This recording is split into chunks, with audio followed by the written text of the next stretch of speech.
truth is out there, but it's not coming from the government. A lost virus from a chemical weapons laboratory, a plot by European bureaucrats. Foot and mouth has been fertile ground for conspiracy theories, not least that the government not only knew about the outbreak sooner than admitted, but that it was a planned event.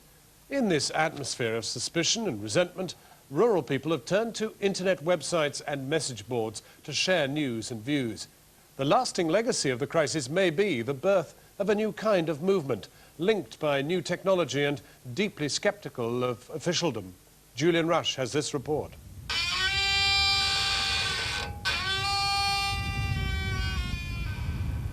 Anger follows the shock of the cull, and with it, a desperate need to search for a reason why.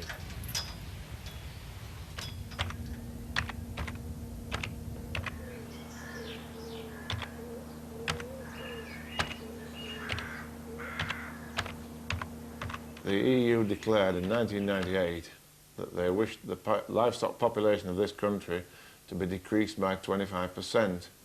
And it's my view that foot and mouth, although it may not have been introduced on purpose, it's very conveniently arrived, and it's now being used as the vehicle to achieve these ends. £3,500 to cull one animal. The old ways feed off the new.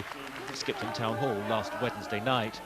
DEFRA officials trying to justify the contiguous cull before an audience that knows from internet message boards that most blood tests are coming back negative. They have a plan.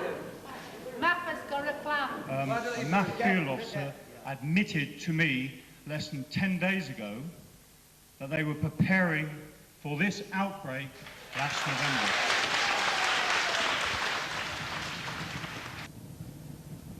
Hilary Peters has heard all the rumours. Infected cow's tongues have been thrown into fields. It all started at an army camp.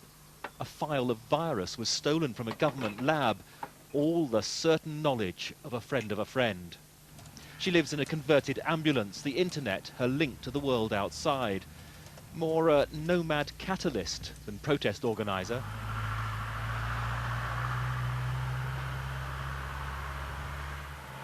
Women seem to be driving the campaign against what's seen as the unnecessary slaughter of healthy animals. Their voices prominent in the internet message groups, their strength supporting often fiercely independent men whose world is shattered. They're frightened every time they see a lorry go past. There are helicopters overhead, you know, always frightened, thinking that they're being spied on, that their map references are being checked, their animals are being marked down. They are very frightened. It's very hard for farmers to talk if they've still got their animals, because they really do believe that DEFRA will come back and get them if they say anything against them now. They've been silenced by so much intimidation.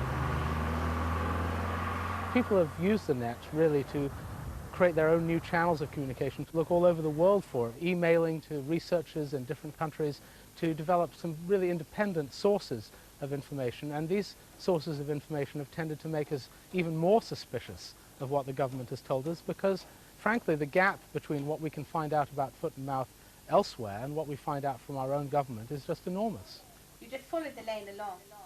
Jane Barribol and her website farmtalking.com have become one of the information clearinghouses. She takes tens of calls a day, calls for help packs with legal advice on how to resist the cull. I think we need the truth. I know the government has made excuses and reasons why sleepers were bought, and there may be some credence to it, but it does seem bizarre. And we were promised open government. We should have open government.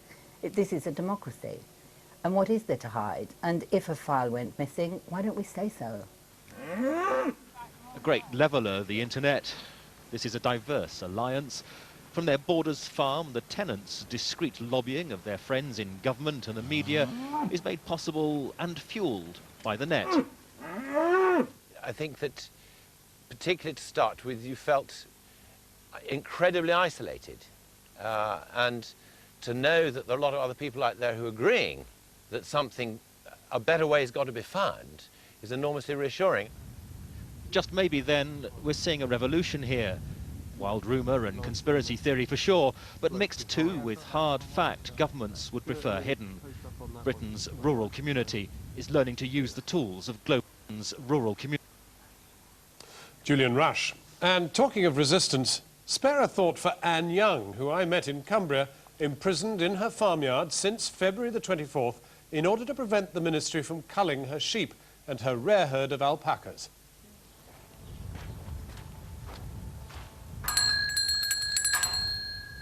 You summon her from her prison caravan by bell. This has been her exercise yard. The barn's a refuge for her 150 sheep and alpacas.